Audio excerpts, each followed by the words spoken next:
Congress, Samajwadi party, BSP, AIUDF, LDF, UDF, वाम मोर्चा, इस तरह न जाने कितनी ऐसी पार्टियां रही हैं जो मुस्लिम वोट बैंक की असल में ठेकेदार बनने की कोशिश करती हैं। ठेकेदार तो हम नहीं कहेंगे, लेकिन दावेदार के तौर पर एक नया नाम सामने पिछले 1 साल में आने लगा है। हालांकि ये नाम पिछले 6 साल में लोग जानने लगे हैं, लेकिन 1 साल में जितनी तेजी के साथ में इस नाम का उभार हुआ, कहा यह जाने लगा कि अब एआईएमआईएम और असदुद्दीन ओवैसी भी अपनी पार्टी को लेकर के आगे बढ़ने लगे हैं मुस्लिम वोट बैंक में सेंधमारी करने के लिए। बिहार में जब सेंधमारी की, सीमांचल के इलाके में जब 5 सीटें जीती, तो बंगाल का रुख कर लिया और बंगाल के साथ साथ उत्तर प्रदेश पर भी नजर है असदुद्दीन ओवैसी की। नजर इसलिए हम कह रहे हैं क्योंकि असदुद्दीन ओवैसी उत्तर प्रदेश के 1 महीने के अंदर दूसरे दौरे पर हैं। दूसरे दौरे के 2 दिन में कहां वोट बैंक को साधने की फिराक में है असदुद्दीन ओवैसी, ये आगे आपको बताएंगे। नमस्ते, मैं राशिद। बड़ा सवाल यह है, कहां जाएगा मुसलमान? क्या बाजी मारेंगे भाईजान?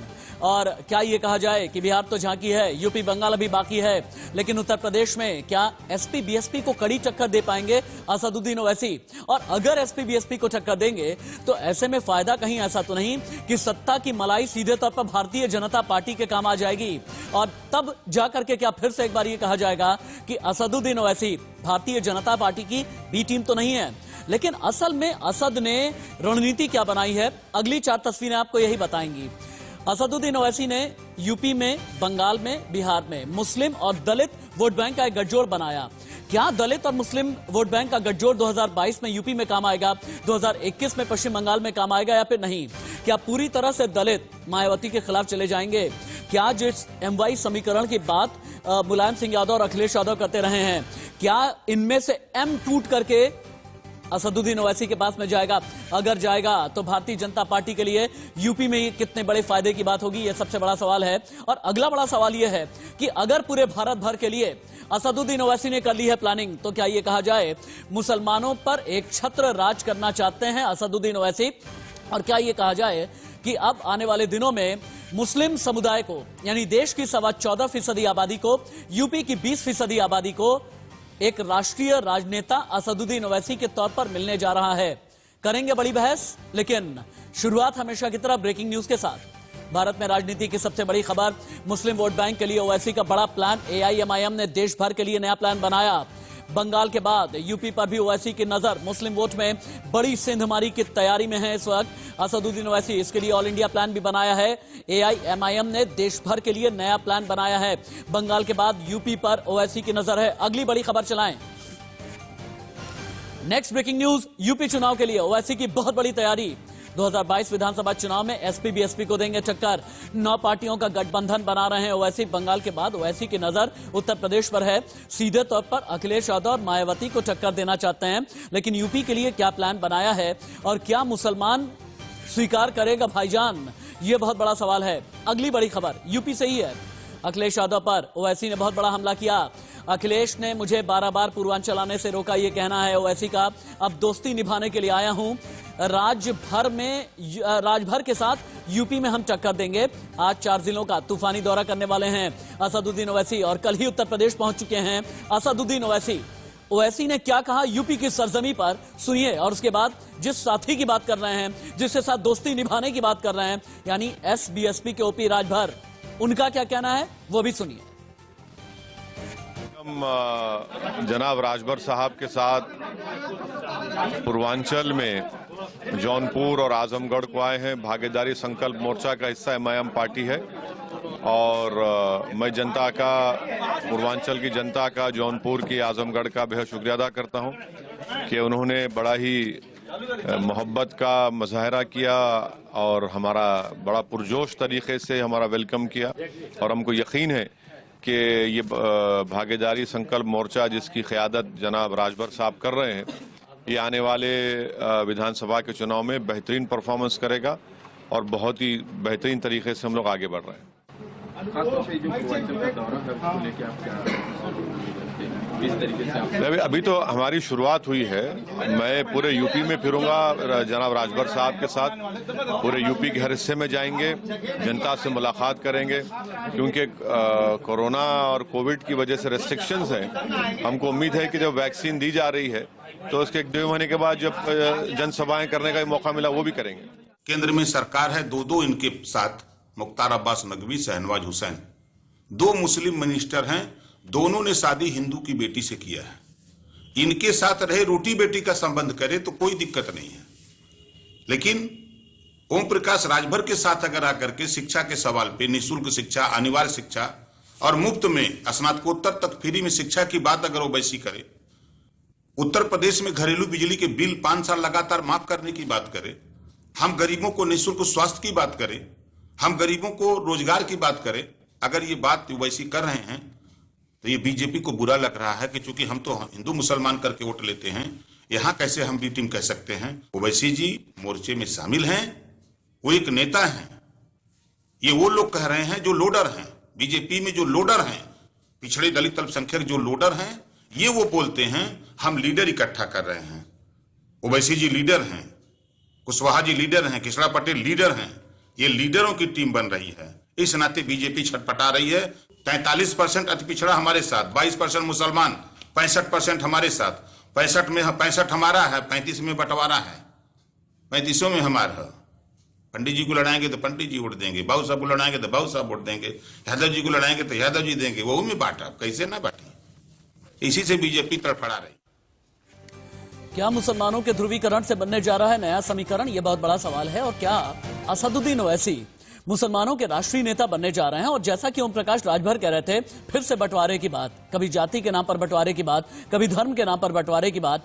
मंडल कमंडल से जब देश पूरी तरह से निकलने के लिए तैयार रहा पिछले 1 दशक में, फिर से कौन मंडल कमंडल के दौर में ठेलने की कोशिश कर रहा है, धकेलने की कोशिश कर रहा है देश को? डिबेट को ओपन कर देते हैं, इंट्रोड्यूस कर देते हैं जितने भी गेस्ट मेरे साथ में जुड़े हैं। मेरे साथ में हैं सौरभ सिकंदर, प्रवक्ता भारतीय जनता पार्टी, अजय राय टीएमसी अध्यक्ष हैं हावड़ा के आप, प्रेम कुमार हैं राजनीतिक विश्लेषक, हाजी मेहरुद्दीन अंग्रेज एआईएमआईएम के सपोर्टर हैं, खुर्रम निजामी लखनऊ से रिपोर्ट कर रहे हैं, बनारस से थोड़ी देर के बाद में संतोष ओझा मेरे साथ में जुड़ेंगे। हाजी मेहरुद्दीन अंग्रेज, चूंकि आप एआईएमआईएम के सपोर्टर हैं, ये क्या है? ओपी राजभर क्या क्या बातें कर रहे हैं? कह रहे हैं कि 65% हमारा है, 35% उनका है, 35% में बंटवारा है, 65 तो हमारा है, 35 भी ले लेंगे। ये असदुद्दीन ओवैसी ठीक है, उनकी लीडरशिप कबूल कर ली है, लेकिन क्या असदुद्दीन ओवैसी यूपी में आकर के फिर से बंटवारा करेंगे? क्या फिर से मंडल कमंडल में लेकर के जाएंगे? क्या फिर से धर्म के नाम पर 80 के दशक के अंत और 90 के दशक की शुरुआत की तरफ यूपी को धकेलने की कोशिश है? बिल्कुल बिल्कुल है, बिल्कुल कोशिश है। जैसे बीजेपी राजनीति कर रही है, कट्टर हिंदुओं को साथ में लेकर वो चुनाव पे चुनाव जीतती जा रही है, तो अब हम भी पिछड़े, ओबीसी अच्छा। और मुस्लिम और जितने भी लोग हैं उनको जोड़कर एक गठबंधन ऐसा बनाएंगे जो यूपी में योगी जी को मंदिर में योगी जी को काम करना चाहिए था, वो आज देश की, वहां की यूपी की जनता को धोखा दे रहे हैं। वो एक काम उन्होंने नहीं किया। वहां पे देखो बच्चे कैसे मर रहे हैं, रोजाना रेप के केस कितने बढ़ रहे हैं, और ना वहां पे रोजगार हुआ, ना कोई नया हाईवे बना। तो हम, अगर हमारा गठबंधन जीतेगा तो वहां के लोगों को बिजली फ्री मिलेगी और उनका स्वास्थ्य के लिए जो उनकी बीमारी है वो सब इलाज फ्री होगा। और जो शुरुआत में ही ये कह दिया हाजी मेहरुद्दीन अंग्रेज, क्योंकि आप एआईएमआईएम के सपोर्टर हैं, मैंने शुरुआत में ही ये कहा कि धर्म के नाम पर बंटवारा करेंगे क्या? आपने कहा धर्म के नाम पर बंटवारा करेंगे। अगर आप ये खुल करके ये बात कर रहे हैं ना, तो आप अपराधी हैं, आपकी आपराधिक प्रवृत्ति है। अगर आप ये कह रहे हैं कि धर्म के आधार पर यूपी को बांटेंगे, आपराधिक प्रवृत्ति समझते हैं ना, धार्मिक बंटवारे का मतलब समझते हैं ना। 91 में क्या हुआ था, 6 दिसंबर 92 के बाद क्या हुआ था, यूपी से लेकर के मुंबई तक क्या हुआ था, ये याद है ना? इसीलिए संभाल करके अपनी जबान चलाइएगा। हाजी मेहरुद्दीन अंग्रेज, संभाल करके जबान चलनी चाहिए। समाज की ठेकेदार बनेंगे आप मुसलमानों के ठेकेदार बनेंगे।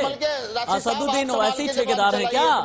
असदुद्दीन ओवैसी देश की 14.25% मुस्लिम आबादी के ठेकेदार हैं क्या? यूपी की 22% मुस्लिम आबादी के ठेकेदार हैं क्या? ठेकेदारी करेंगे आप लोग, धर्म के ठेकेदार बनेंगे, नए वाले ठेकेदार बनेंगे। अरे हाशमी जी मेरी बात, अरे सुनिए, अरे बिल्कुल बनेंगे हम। दलितों के भी ठेकेदार बनेंगे, हम पिछड़ों के भी बनेंगे, अगड़ों के भी बनेंगे, ओबीसी के भी बनेंगे, बंद कीजिए, अल्पसंख्यकों के भी बात बनेंगे। कीजिए सबका साथ, सबका विकास, सबका विश्वास की, बंद कीजिए ये सबके साथ ये दलित, ओबीसी, हिंदू, मुसलमान, पिछड़ा, अति पिछड़ा, दलित, महादलित, अति दलित, बंद कीजिए ये सब, बंद होना चाहिए देश में, ये सब बिल्कुल बंद होना चाहिए। सौरभ सिकंदर, मेरे ख्याल से आपको हाजी मेहरुद्दीन अंग्रेज को जब, अरे रुक जाइए ना महाराज, रुकिए ना आप, रुक जाइए। और इंफोग्राफिक इनपुट जैसे ही आता है मुझे बताया जाए। सौरभ जी, अब आपको जवाब देना पड़ेगा। यहां पर इनका कहना यह है कि यूपी में योगी जी को टक्कर देने के लिए आ रहे हैं, पश्चिम बंगाल में ममता बनर्जी को टक्कर देने के लिए जा रहे हैं। पश्चिम बंगाल में ममता बनर्जी को जब टक्कर देते हैं तो वैसे ही लगते हैं कि भारतीय जनता पार्टी की बी टीम। यूपी में आते हैं, कहते हैं कि योगी को टक्कर देंगे, लेकिन लगता ऐसा है कि समाजवादी पार्टी और बहुजन समाज पार्टी के वोट बैंक में सेंध लगाने के लिए आ रहे हैं। और जब धर्म के नाम पर ये लोग बंटवारा करने के लिए आ रहे हैं, जाति के नाम पर बंटवारा करने के लिए आ रहे हैं, तो आपकी 2022 की रणनीति क्या होगी यूपी में? देखिए, सबसे पहले तो मैं हाजी साहब से ये प्रश्न करना चाहता हूँ कि 2021 में खड़े हैं कि 1900 साल में खड़े हैं? आज जब बात हो रहा है विकास का, बात हो रहा है डेवलपमेंट का, बात हो रहा है यूथ का, और आप धर्म के नाम पे लोगों को बांटना चाहते हैं, शर्म कीजिए। जितना आप ये तुष्टीकरण का राजनीति करेंगे उतना लोग आपको ठुकराएगा। आज योगी जी जो यूपी में विकास का लहर चला रहा है, उसमें क्या हिंदू मुस्लिम अलग है? किसी को अगर आयुष्मान भारत का सुविधा मिलता है, हाजी मेहरुद्दीन अंग्रेज को लगता है ना, हाजी मेहरुद्दीन अंग्रेज को ये लगता है, और शायद इन्हें तो ये भी लगता है कि यहाँ पर ये बैठे हुए हैं ना, हाजी मेहरुद्दीन अंग्रेज, लव जिहाद एक अपराध है, उसके खिलाफ अगर कानून आता है ठीक आता है। हाजी मेहरुद्दीन अंग्रेज आपको भी स्वीकार करना पड़ेगा। अगर 370 जम्मू कश्मीर से जा रहा है तो आपको भी स्वीकार करना पड़ेगा। अगर देश में सीए आ रहा है तो आपको भी स्वीकार करना पड़ेगा। और यहाँ पर हर एक मुसलमान महफूज है, ठेकेदारी मत कीजिएगा, मत बोलिए, नहीं कहिए कि इस्लाम खतरे में है, इस्लाम खतरे में नहीं है। आप जैसे लोगों की दुकानदारी और ठेकेदारी खतरे में है, आप जैसों की ठेकेदारी खतरे में है, समझिए आप। ओवैसी का यूपी प्लान भाईजान के साथ मुसलमान होगा या नहीं, ये जानने के लिए, हाँ ठीक है, हाँ ठीक है, देश के संविधान के खिलाफ है। अच्छा, देश के संविधान के साथ संविधान आप बताएंगे, संविधान आप बताएंगे कितने अनुच्छेद हैं संविधान में? हाजी मेहरुद्दीन अंग्रेज, कितने अनुच्छेद हैं संविधान? आपको बताता हूँ, सुनिए ना, संविधान की जाकर के प्रस्तावना पढ़िएगा, संविधान की, देश के कानून की। हाजी मेहरुद्दीन अंग्रेज जाकर के संविधान की प्रस्तावना पढ़िए। हाजी मेहरुद्दीन अंग्रेज,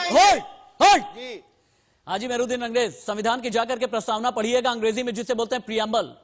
उसकी जो पहले शब्द है ना, हम भारत के लोग, 4 ये शब्द हैं, we the people of India. नहीं है हिंदू, नहीं है मुसलमान, नहीं है दलित, नहीं है पिछड़ा, नहीं है अगड़ा, नहीं है अशराफ, नहीं है पसमानदा, नहीं है, we the people of India, हम भारत के लोग। जिस दिन ये बोलना जान जाएंगे ना, उस दिन बंटवारे की बात नहीं करेंगे। Hold hold hold hold hold hold hold hold hold hold hold, जरा देखिए क्या है मुस्लिम प्लान, क्या है प्लान भाईजान।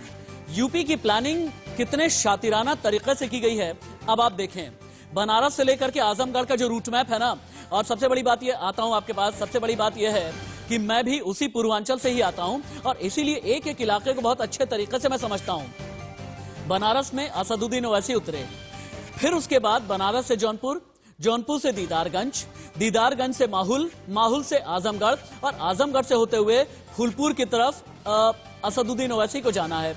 और इन सभी के बीच में कई मदरसे पढ़ते हैं, कई मस्जिद हैं, इन सब के बीच में दीदारगंज है, इन सब के बीच में गुरैनी पड़ता है, बहुत बड़ा मदरसा वहां का है, इन सभी के बीच में सराय मीर पड़ता है, सराय मीर का एक मदरसा है, माहुल और सराय मीर के बीच में एक मदरसा है, आजमगढ़ वाला जो सराय मीर है, जहां के बारे में यह कहा जाता है कि हालांकि एक जमाने में बहुत विवाद में आ गया था जब कई आतंकियों का नाम भी सराय मीर के साथ में जोड़ा गया था, लेकिन हाँ, बनारस से लेकर के जौनपुर होते हुए अगर आजमगढ़ तक जा रहे हैं तो ओवैसी का ये प्लान बहुत बड़ा है। और इसी प्लान को समझने के लिए मुझे लगता है तुरंत ही लखनऊ चलते हैं, खुर्रम निजामी के पास में। ये बहुत अच्छे ग्राफिक्स हैं, मेरी स्मार्ट पीसीआर की टीम, स्मार्ट टीम ग्राफिक्स ने बहुत कुछ समझाने के लिए बनाया। खुर्रम निजामी के पास में चलते हैं। खुर्रम, बनारस से लेकर के आजमगढ़ तक का ये जो प्लान बना है ओवैसी का, मुझे ऐसा क्यों नजर आ रहा है? इसमें एक पॉलिटिकल सिंबोलिज्म है।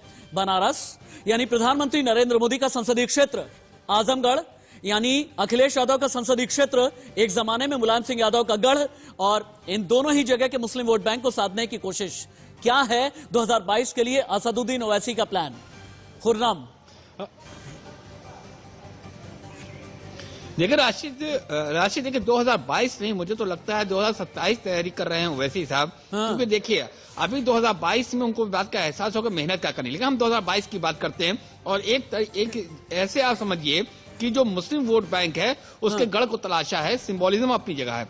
बनारस जाइए तो बुनकर है, आजमगढ़ जाइए तो वहां भी आपको उसी तादाद में लोग मिलेंगे, और दोनों एक अलग अलग शख्सियत को पहचाने जाते हैं। तो यानी कि किस तरीके सराय मीर आप जाइए, ये सब मुस्लिम डोमिनेटेड है। सराय मीर को हमेशा जोड़कर देखा गया है आतंकियों के साथ, अंडरवर्ल्ड के साथ।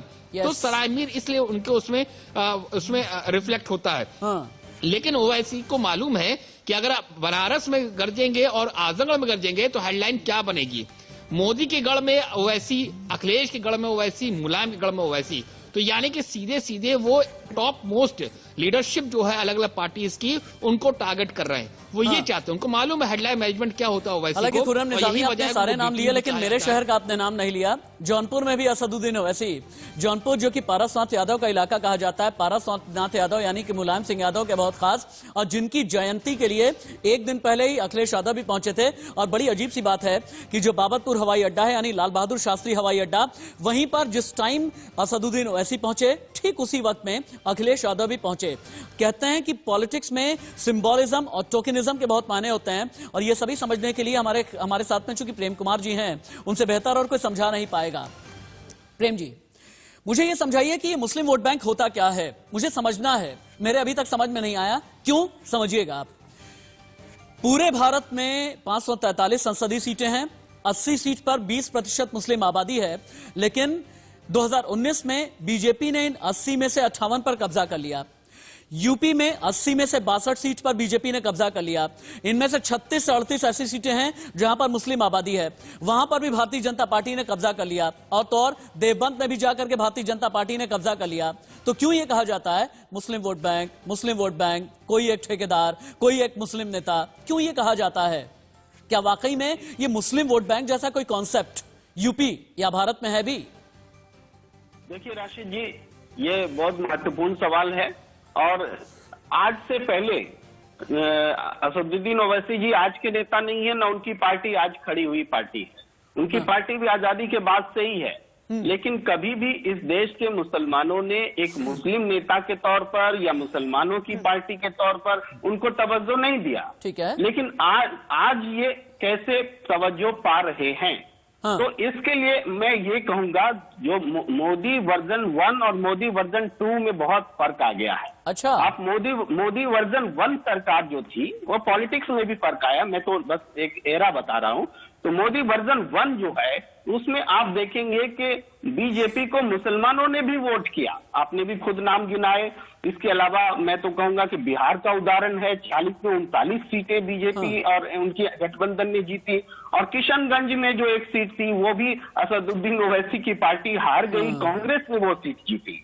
तो कुल मिला के मुसलमान बनकर मुसलमानों ने वोट नहीं दिया, वो वोट दे रहे थे हिंदुस्तान की राजनीतिक पार्टी को।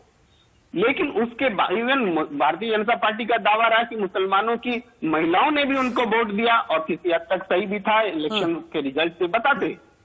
उत्तर प्रदेश में भी वही फिगर है। तो मैं ये कह रहा हूं कि जब मोदी एरा 2 आया, तो उसके बाद कई एक घटनाएं ऐसी घटी है जिसके बाद मुसलमान अब ये विवश है सोचने के लिए कि हम आगे क्या करें। देखिए, इस देश की राजनीति ने, इस देश की अदालत ने, इस देश की मीडिया ने मोदी वर्जन 2 में जिस तरीके से मुसलमानों को पेश किया है, उसके बाद से असदुद्दीन ओवैसी को खड़ा होने का अवसर मिला है। और हम ये देखें, आप देखिए कि हमारे देश के प्रधानमंत्री जब किसी आंदोलन के बारे में कहते हैं कि पहनावे से पहचाना जा सकता है, तो निश्चित रूप से ये बहुत दर्द वाली बात होती है। हमारे देश की अदालत जब चाहे कश्मीर से जुड़ा हुआ धारा 370 का मामला हो, उसको पेंडिंग में रखती है, उस कानून को बदलाव करने की मांग को खारिज करती है, या फिर आज किसानों का आंदोलन हो रहा है तो उस कानून को होल्ड पे डाल दी। ठीक है। तो ये सारी चीजें हुई हैं। और बहुत भी मैं उदाहरण दे सकता हूँ। जब अमित शाह जी कहते हैं, मैं उसका उल्टा उदाहरण दे रहा हूँ कि जनता ने इसको नकारा भी है, क्योंकि हिंदुस्तान की जनता ऐसे नहीं सोचती। जब अमित शाह जी ने कहा था दिल्ली में कि वोट अगर बीजेपी हारेगी तो शाहीन बाग को करंट लगेगा, तो जनता ने करंट उल्टा बीजेपी को दिया। तो ये भी है, ये भी उदाहरण है। तो अभी ये संक्रमण का दौर है। एक तरफ मुसलमानों में ये चिंता है, दूसरी तरफ हिंदू जनता ऐसा नहीं सोचती। देश की जनता जिसमें हिंदुओं का जो संख्या है वो ऐसा नहीं सोचती। आप देखेंगे उत्तर प्रदेश में जो आगाज हो रहा है असदुद्दीन ओवैसी का, मैं ये बात बहुत जोर देकर बोलना चाहता हूं कि सीएए आंदोलन के दौरान जो 23 लोग मारे गए थे, गोलियों से मारे गए थे, उसके बारे में कोई राजनीतिक पार्टी आवाज नहीं उठाती, कोई राजनीतिक पार्टी। पुलिस ने कहा कि गोली चली ही नहीं, पुलिस की गोली चली ही नहीं। असदुद्दीन ओवैसी यही बातें तो कर रहे हैं कि जब मुसलमान पर गोली चली किसी ने आवाज नहीं उठाई, 3 तलाक के खिलाफ जब कानून बनाया जा रहा था किसी ने आवाज नहीं उठाई। इसीलिए मुसलमानों का मसीहा खुद को बनाने की कोशिश की जा रही है। मेरे ख्याल से अजय राय से भी एक मुझे उनका भी ओपिनियन लेना चाहिए। अजय राय, बिहार तो चलिए ठीक है, एक झांकी है, बंगाल के बाद अब यूपी बाकी है, और कहा यह जाने लगा है कि पश्चिम बंगाल की सरजमी पर ममता बनर्जी को जितना अमित शाह से डर नहीं लगता। अच्छा, अजय राय के साथ में कनेक्टिविटी ब्रेक हो गई है मुझे अच्छा, अजय राय आ गए हैं। अजय राय जी, ममता बनर्जी को पश्चिम बंगाल में अमित शाह से इतना डर नहीं लगता जितना असदुद्दीन ओवैसी से लगने लगा है, क्योंकि ममता बनर्जी को यह अच्छे से पता है कि अगर 10 साल पहले शासन में आई हैं, अगर 34 साल के वाम मोर्चा को उन्होंने पतन की तरफ ढकेल दिया था तो इसके पीछे मुस्लिम वोट बैंक रहा है। लेकिन आज की तारीख में यही मुस्लिम वोट बैंक खिसक गया है और इसे ही लपकने की कोशिश असदुद्दीन ओवैसी कर रहे हैं। डर लगता है क्या ओवैसी से? ममता बनर्जी को किसी से डर नहीं लगता। वो 34 साल की सीपीएम की राजनीति को मिटाकर, हटाकर लोगों का दिल जीतकर बंगाल में आई। ओबीसी और एआईएम एक रीजनल पार्टी, हम ये भूल रहे हैं। वो सिर्फ तेलंगाना, आंध्र प्रदेश में भी कंप्लीट नहीं करते, हम उन्हें देश भर में जोड़ रहे हैं। मैं ओबीसी जी से ये कहना चाहूंगा, या फिर आज जो उनके बारे में बात हो रही है वहां ये कहना चाहूंगा, वो कौन से मुसलमान हैं, वो अपने आप को किस तरह के मुसलमान मानते हैं, जो जब बंगाल में आमफान होता है तब नहीं आते। आज दिल्ली में कृषि खड़े हैं, उनके साथ वो खड़े नहीं होते। आज कल किसी भी मुद्दे पर जहां मुसलमान मरता है, जहां मुसलमान को मारा जाता है, वो खड़े नहीं होते। वो राजनीतिक तौर पे राजनीति करने के लिए, एनडीए का साथ देने के लिए खड़े होते हैं। मैं ये दावे के साथ कह सकता हूँ, आज ओवैसी बीजेपी का, एनडीए का एक फेस है। अच्छा, आज बीजेपी को ये पता है कि इसे खरीदा बेचा जा सकता है। बिहार इलेक्शन में आपने देखा, हम के साथ ये मिलकर राजनीति हुई, उसके बाद हम के जो प्रेसिडेंट है मांझी साहब और पूरे अजय राय, आपने ये बताया, हालांकि टीएमसी की तरफ से भी ये कहा जा रहा है कि भारतीय जनता पार्टी की तरफ से असदुद्दीन ओवैसी को खरीदा गया है। क्या रेट फिक्स किया गया है? आपको कोई जानकारी है क्या? कोई रेट लिस्ट? मैं आपको पक्के में एक बात बोल सकता हूँ, जिनकी ईमान बिक जाती है उनका रेट से मतलब नहीं होता। अच्छा, ये वैसे मुसलमान हैं जिन्होंने अपने ईमान को ही बेच दिया है के लिए। ये मुस्लिम के लिए खड़े नहीं होते। बंगाल में मैं बोल सकता हूँ तृणमूल कांग्रेस को मुस्लिम भाइयों ने, हिंदू मुस्लिम भाइयों ने मिलकर बनाया है। सारे धर्म को लेकर ममता बनर्जी चलती है। हम सारे प्रकल्प जो निकालते हैं, चाहे वो सबू साथी हो, कन्या सिंह, अगर सारे धर्म को लेकर के चलती हैं, अगर सारे धर्म को लेकर के चलती हैं तो अब्बास सिद्दीकी इतने नाराज क्यों हैं? फुरफुरा शरीफ दरगाह से जुड़े हुए जो श्रद्धालु हैं इतने नाराज क्यों हैं? अब्बास सिद्दीकी अपनी नई पार्टी बनाने पर क्यों आ गए? अब्बास सिद्दीकी ने क्यों असदुद्दीन ओवैसी के साथ में पिछले 1 साल में 6 मीटिंग्स की है? क्यों अब्बास सिद्दीकी आखिरकार क्यों असदुद्दीन ओवैसी को फिर वहां पर हीरो बनाने में लगे हुए हैं? ये बहुत बड़ा सवाल है। वो हीरो बनाने में लगे हैं, हीरो बन नहीं रहे। मैं आपको बता रहा हूं, अच्छा, इमाम एसोसिएशन जो है, इमाम ने ये फैसला किया है कि ओवैसी को या फिर उनकी पार्टी को एक वोट नहीं दिया जाएगा, या उन्हें पूछा तक नहीं जाएगा बंगाल। मैं आपको बता, ये संतरास करने बंगाल में ना, एक मिनट अजय राय, सुनिएगा मेरी बात सुनिएगा। मैं सुन रहा हूं। मुसलमान सर, सुनिए ना मेरी बात की क्या होता है ना, मुसलमान किसी उलेमा के कहने पर वोट नहीं देता, मुसलमान किसी इमाम के कहने पर वोट नहीं देता, मुसलमान किसी मौलाना के कहने पर वोट नहीं देता, मुसलमान किसी धर्मगुरु के कहने पर वोट नहीं देता, मुसलमान किसी ठेकेदार के कहने पर वोट नहीं देता। जैसे गंदी राजनीति करने वालों पे भी वोट नहीं देता मुसलमान। ठेकेदार को उनका भाग्य विधाता बना दिया आपने, इमाम मौलाना को आप भाग्य विधाता बनाने में लगे हैं। मुझे ऐसा लगता है हाजी मेहरुद्दीन अंग्रेज आपके ईमान पर सवाल उठाया गया है। अजय राय का ये कहना है कि आप लोग मुसल्लम ईमान वाले नहीं हैं और इसीलिए। अच्छा, अपनी बात खत्म कर ही लें, बहुत जल्दी खत्म करें। मैं बोलना चाहता हूँ, मेहरुद्दीन अंग्रेज होल्ड अजय राव बोलेंगे। की बात कर रहा हूँ। हाँ। पश्चिम बंगाल में जब तृणमूल कांग्रेस की सरकार आई, हाँ। सबसे ज्यादा अगर अत्याचार हुआ तो मुस्लिम के ऊपर ही हुआ। वो मार खा के ये सरकार को लाए हैं। हम जितना लड़े वो भी हमारे साथ लड़े। हम बराबर है पश्चिम बंगाल में। हम किसी जाति धर्म को छोटा बड़ा नहीं मानते और हमारा कोई प्रकल्प किसी एक जाति के लिए नहीं होता। अब रुक जाइए, अपनी बात कह ली आपने। हाजी मेहरुद्दीन अंग्रेज को फिर से आना चाहिए। हाजी मेहरुद्दीन अंग्रेज, आप लोग असली मुसलमान नहीं हैं। असदुद्दीन ओवैसी ओरिजिनल मुसलमान नहीं हैं, क्योंकि ईमान के पक्के नहीं हैं। ईमान को भारतीय जनता पार्टी के हाथों में बेच दिया है। जवाब दें। ये खुद बिके हुए हैं। बीजेपी के लिए काम कर रही है ये टीएमसी। क्यों कर रही है उसका उदाहरण मैं बता रहा हूं। ये अमित शाह की रैली होती है तो ये होने नहीं देते। ये वहां पे हिंदू मुस्लिम की लड़ाई लड़ा रहे। आए दिन वहां पे नेताओं के ऊपर जो वहां के एमएलए एमपी हैं उनके ऊपर हमले हो रहे हैं। तो ये वहां पे गुंडागिर्दी कर रहे हैं। उस गुंडागिर्दी के खिलाफ ही एमआईएम वहां पे खड़ी होगी। और उन लोगों की बात जो लोगों की बात नहीं सुनी जा रही सरकार में, उन लोगों की आवाज बनके एमआईएम बंगाल में, यूपी में, सब जगह लड़ेगी चुनाव। ठीक है, मुझे ऐसा लगता है कि संतोष ओझा, हाँ सर रुक जाइए ना, संतोष ओझा को पैच करना चाहिए। लेकिन हम चलते हैं एक दूसरे स्टूडियो में, जहां पर वर्चुअली आपको हम ये समझाएंगे कि 2022 के लिए, ये तो हमने बंगाल, यूपी, बिहार तीनों की बात की। वापस से देश के सबसे बड़े सूबे पर हम आते हैं। 2022 के लिए आखिरकार क्या प्लानिंग कर ली है असदुद्दीन ओवैसी ने? अब आप ये देखें किस तरह 9 पार्टियों का एक मोर्चा असद तैयार करने की फिराक में है, और इसका नाम दिया गया है भागीदारी संकल्प मोर्चा। इसमें 9 पार्टियां हैं। मुख्य पार्टियां AIMIM, जन अधिकार पार्टी बाबू कुशवाहा वाली, राष्ट्रीय उदय पार्टी, जनता क्रांति पार्टी, राष्ट्रीय उपेक्षित समाज पार्टी, OP राजभर की सुहेल देव भारतीय समाज पार्टी और आजाद पार्टी। ये चंद्रशेखर आजाद वाली बात कर रहा हूं मैं, उनकी आजाद पार्टी। लेकिन भारत की मुस्लिम पॉलिटिक्स कहती क्या है? अब आपके लिए जानना जरूरी है। 2011 की जनगणना के मुताबिक हमने कुछ डेटाबेस तैयार किया है। अगली पेज आपको यह बताएगी कि जनगणना के मुताबिक भारत की आबादी में लगभग 14.25% मुसलमान हैं। मुसलमानों की कुल आबादी 96 लोकसभा सीटों को प्रभावित करती है। इन 96 सीटों में मुस्लिम वोटर्स की तादाद है 20% या कई जगह पर इससे ज्यादा। 165 लोकसभा सीटें ऐसी हैं जहां मुस्लिम वोटर 10 से 20% के बीच है। यानी कुल 261 सीटों पर मुस्लिम वोटर्स का प्रभाव है और 96 पर इनका प्रभाव सबसे ज्यादा है, ये कहा जाता है। लेकिन अब मुस्लिम वोट वाले राज्य क्या हैं? एक और स्टूडियो आपको लेकर के चलते हैं, जहां पर आप ये देखेंगे कि कश्मीर से लेकर के कन्याकुमारी तक मुस्लिम वोट वाले राज्य कितने हैं। जम्मू कश्मीर से हम शुरू करते हैं सबसे ऊपर से, फिर आप आ जाइए हरियाणा, उत्तर प्रदेश यानी हिंदी बेल्ट में ही बिहार आ जाइए। नॉर्थ ईस्ट की तरफ अगर आप चले जाते हैं, फिर असम है जहां पर मुस्लिम आबादी बहुत ज्यादा है। पूर्वी भारत की तरफ अगर आप जाएंगे तो पश्चिम बंगाल और झारखंड आ जाता है। फिर उसके बाद मध्य भारत में आइए तो मध्य प्रदेश, और उसके बाद अगर आप वेस्टर्न सेक्टर की तरफ निकल जाते हैं तो महाराष्ट्र है, और दक्षिण भारतीय राज्यों में कर्नाटक और केरल जहां पर LDF और UDF की राजनीति बदल करके चला करती है। इन सभी पर अभी असदुद्दीन ओवैसी की नजर टिकी हुई है। लेकिन एक और ग्राफिक आपको दिखाते हैं, ये बहुत ही इंटरेस्टिंग है कि अभी मुस्लिम आबादी पर कौन कौन सी वो पार्टियां रही हैं जिन्होंने मुस्लिम वोट बैंक को अपनी तरफ खींचने की कोशिश की है। 1952 में आजाद हिंदुस्तान में पहला चुनाव हुआ था, और 2019 तक, 52 से लेकर के 2019 तक कौन सी पार्टियां रही हैं जिन्होंने मुस्लिम वोट बैंक में सेंध लगाने की कोशिश की है?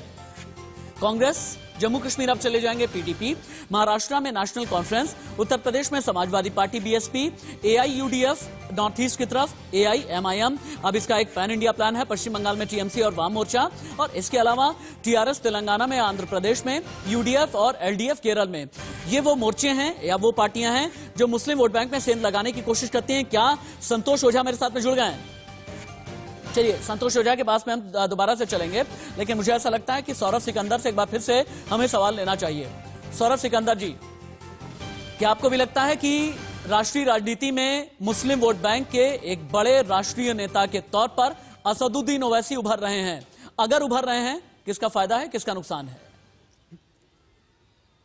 नहीं, देखिए, सबसे पहले मैं अरूप राय जी का एक उत्तर देना चाहता हूँ इसमें आने से पहले। उसने बोला कि मुस्लिम के लिए उसका दल कोई राजनीति नहीं करता है। उसका मुख्यमंत्री खुद बोला था, जो गाय दूध देता है मैं उसका लाभ खाने के लिए तैयार। मुस्लिम को तृणमूल कांग्रेस केवल और केवल वोट बैंक की तरह यूज किया है।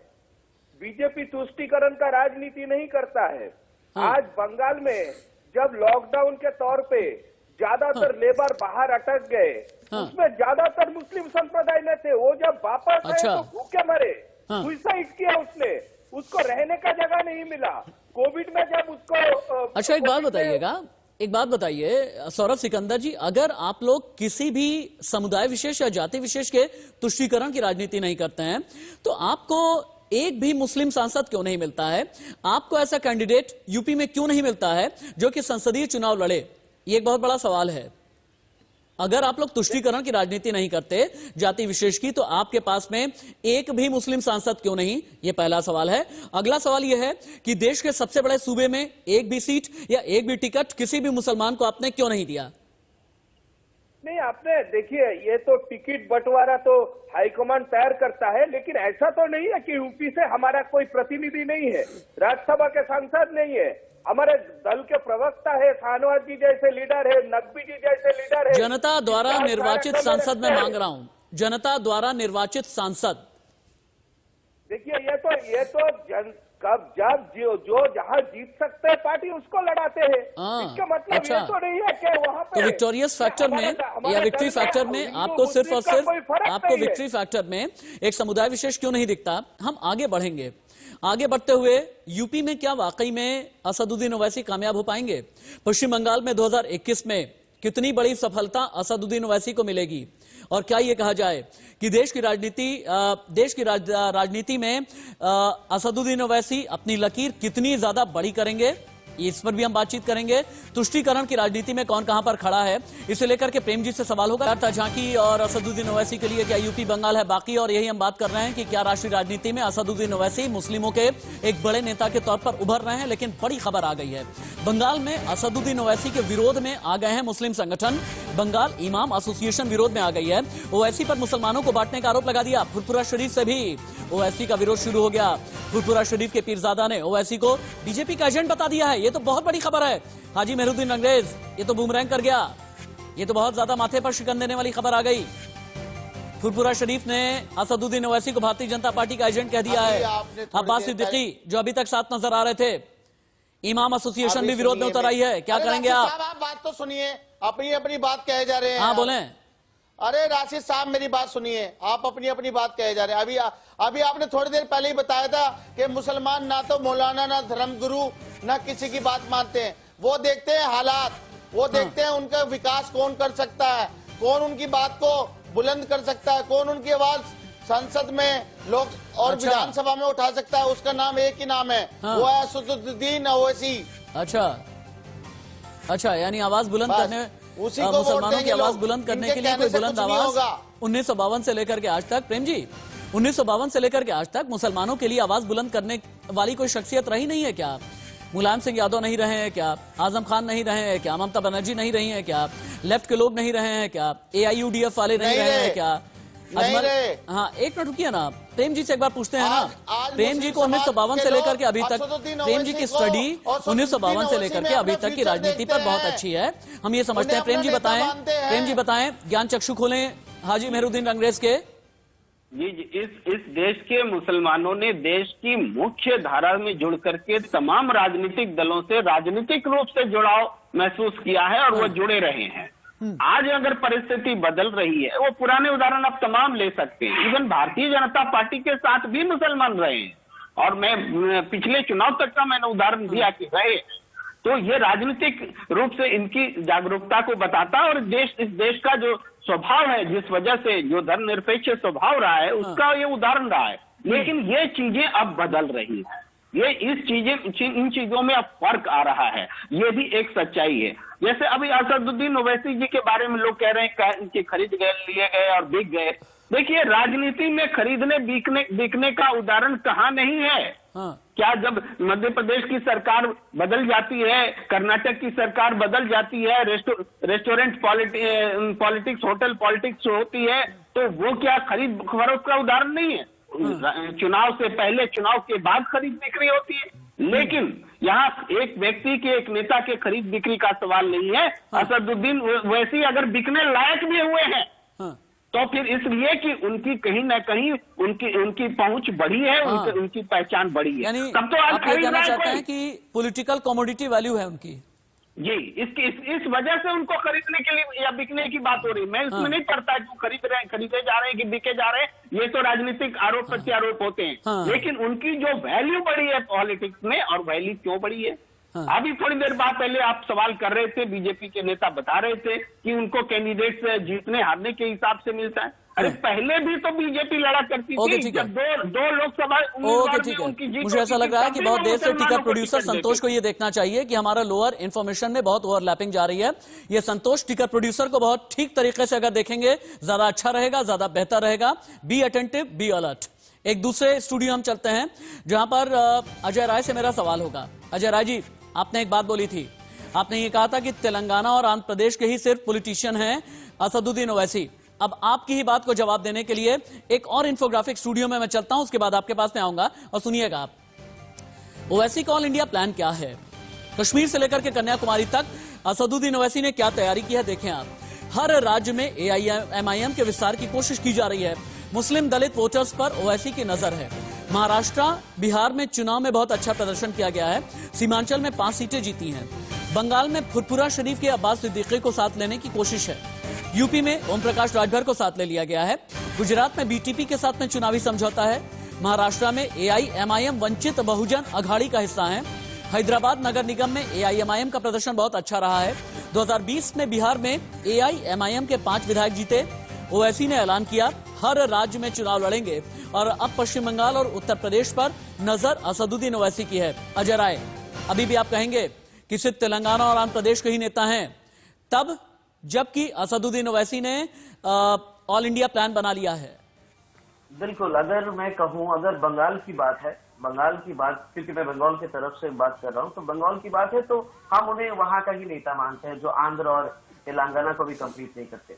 अब बिहार इलेक्शन की बात कर रहे थे राशिद साहब। बिहार इलेक्शन में जिन लोगों ने विश्वास कर AIMIM को वोट दिया था, वो आज विश्वासहीन है। आज उनको पता है कि हम के साथ जो उनका अलायंस बना था वो उनका चीफ एनडीए में जाकर मिल गया। उनको पता है कि जो वोट मुस्लिम ने उन्हें ट्रस्ट करके दिया था वो बीजेपी को फायदा हो गया। तो आप अगर देखें तो ये उनको एक तरह का एक पुतला बनाया गया है, जिस पुतले के ऊपर दाम लगाई गई है। अच्छा। और वो विभिन्न राज्यों में उन्हें बेचा खरीदा जा रहा है। हाँ, अच्छा। मैं एक बात आपको बहुत क्लियर कर सकता हूँ। बंगाल के मुस्लिम जो है वो यहाँ खुश है।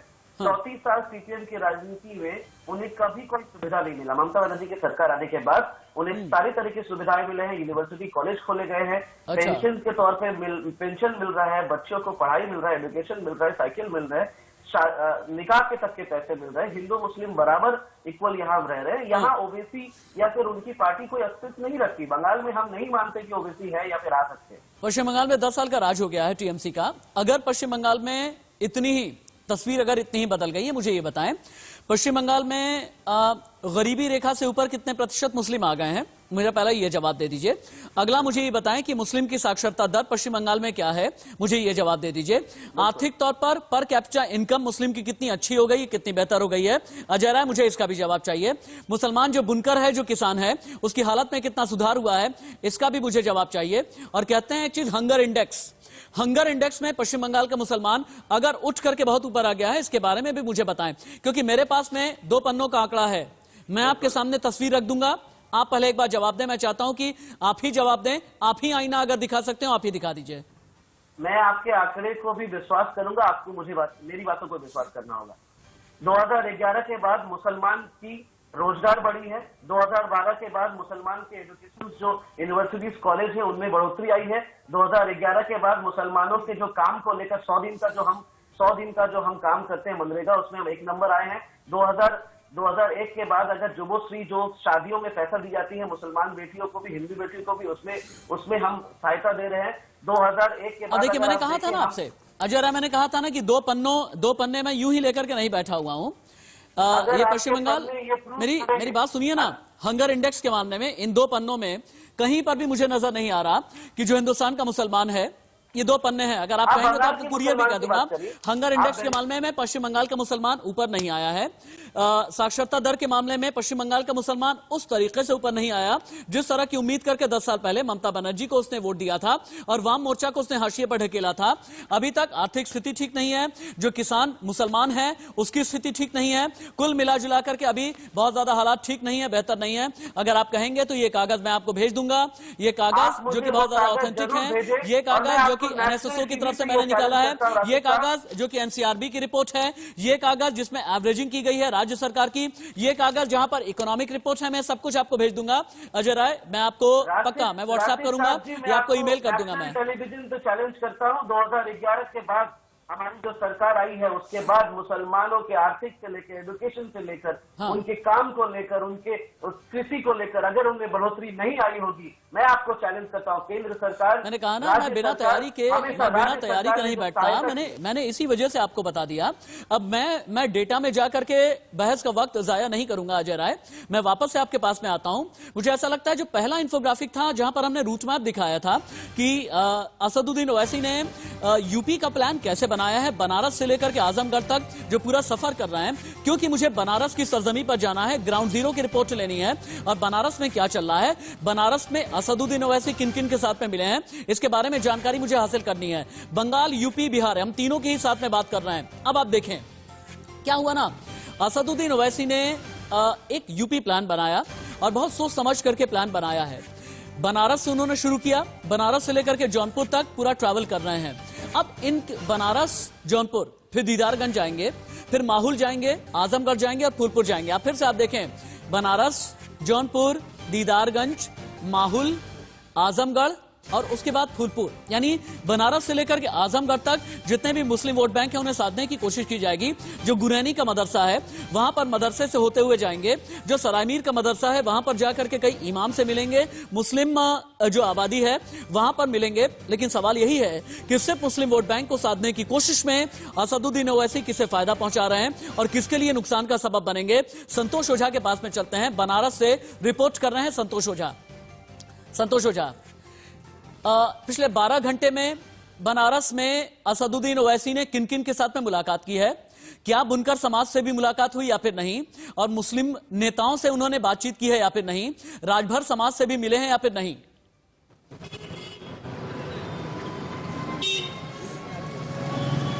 देखिए, सबसे जो बड़ी बात सामने छन के आई वो ये कि बनारस से जौनपुर, जौनपुर से आजमगढ़, निश्चित तौर पे समझा जा सकता है कि ओवैसी का ये कदम, ये रूट निश्चित तौर पे बहुत कुछ कह जाता है। बनारस के पहले विषय में हम बताएंगे, बनारस वो जगह है जहाँ पे निश्चित तौर पे न केवल पूर्वांचल या ये कहा जाए कि पूर्वी उत्तर प्रदेश को प्रभावित करता है, और पूर्वी उत्तर प्रदेश को प्रभावित करने का साफ साफ मतलब ये होता है, ये एक बड़ी बात ये बनती है कि निश्चित तौर पे ओवैसी की जो कदम है, चाहे वो बंगाल देख लिया जाए या फिर आने वाला चुनाव या फिर बंगाल देख लिया, सॉरी बिहार देख लिया जाए या आने वाला चुनाव बंगाल को देख लिया जाए, निश्चित तौर पे इस पे प्रभावित करेंगे। अब रही बात राशिद आपके प्रश्न की, तो निश्चित तौर पे ये कहा जा सकता है कि जो राजभर समाज है, ओम प्रकाश राजभर की जो कद है, जो समाज पे उनकी पकड़ है, निश्चित तौर पे उस कद को बढ़ाने के लिए और उस वोट को अपने साथ साधने के लिए और साथ ही साथ मुसलमान वोट को एक तरफ लाने के लिए ये पूरी कवायद है।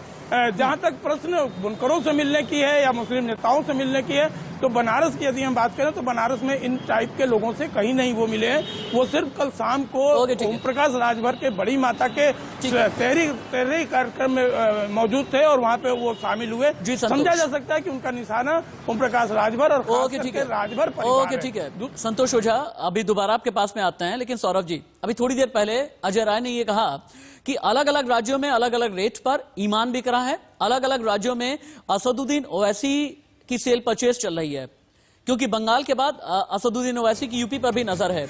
ये सेल परचेज का जितना भी इल्जाम है, ये बीजेपी पर क्यों लगता है कि अगर ओवैसी की सेल परचेज किसी ने की तो अपनी जरूरत के हिसाब से बीजेपी ने की?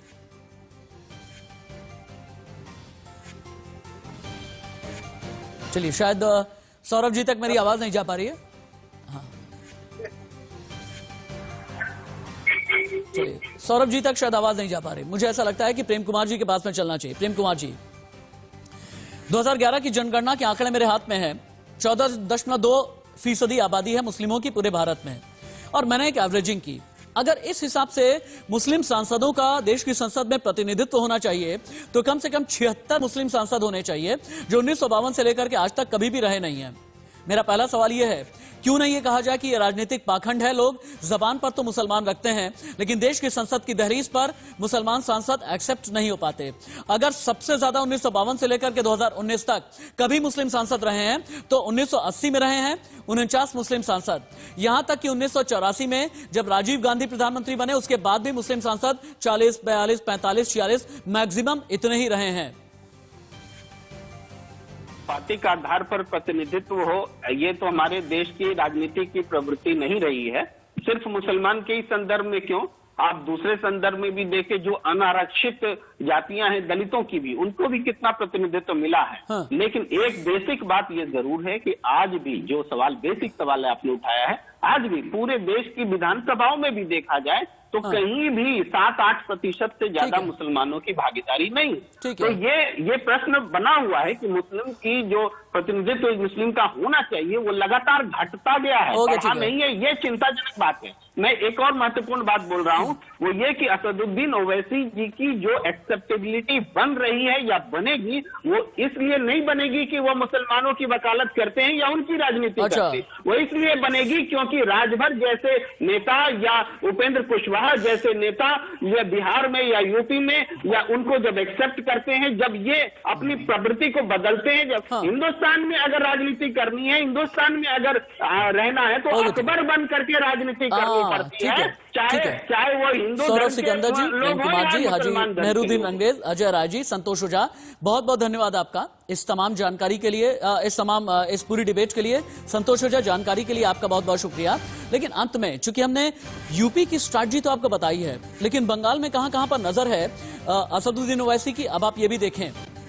मुर्शिदाबाद जहां पर 66% मुस्लिम आबादी है, मालदा जहां पर 51% आबादी है, दक्षिणी दिनाजपुर, कूच बिहार, बीरभूम, हावड़ा, नदिया, ये वो इलाके हैं जहां पर असल में असदुद्दीन ओवैसी की नजर बनी हुई है कि यहीं से एम फैक्टर को खींच करके लेकर के आएंगे। लेकिन बंगाल के चुनाव में एम फैक्टर है क्या?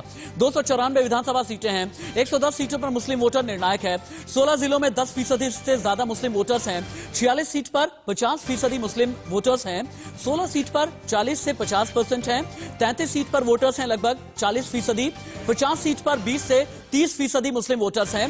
AIMIM ने मुस्लिम बाहुल्य क्षेत्रों में सक्रियता बढ़ाई है, लेकिन अगर असदुद्दीन ओवैसी का कद बढ़ा तो ऐसे में जो क्षेत्रीय क्षत्रप हैं, चाहे पश्चिम बंगाल में ममता बनर्जी या फिर वाम मोर्चा हो या फिर उत्तर प्रदेश में SP BSP, इन दोनों का ही कद नीचे होगा और इसकी वजह से आगे देश में असदुद्दीन ओवैसी मुसलमानों के एक बड़े राष्ट्रीय नेता के तौर पर उभरेंगे।